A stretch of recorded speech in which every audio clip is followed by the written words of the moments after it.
Ez aritz, erratuta dago, Euskara hizkuntza oso inklusiboa duk. Ongeto harriko ernazu niretzokora lagandulatadera. Badira egun batzuk, ez da bai dago izan nuela. Euskara inklusiboa, ala ez inklusiboa zen. Hemen badaukat galderatzo bat. Bilboandin eskualdean, gaztek ikaitze ditzen dute. Iruz palau esaldi izaten dituzte. Horietariko bat, bada, egin ez dakago, adibidez. Eta mortala da, esaldi hori, neskei eta mutegi esaten zaie. Eta normalean, mutilek erabiltzen dute.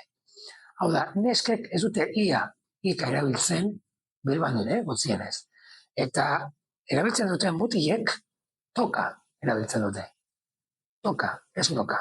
Hau da, duk, ezak, ezaidak, zergatik, hori inklusitatea dute. Zaltzen dute hori inklusitatea.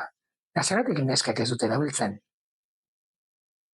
Ni hor, agian hizkuntza inklusibo izan daiteke, baina gizartea hor erdi-pordi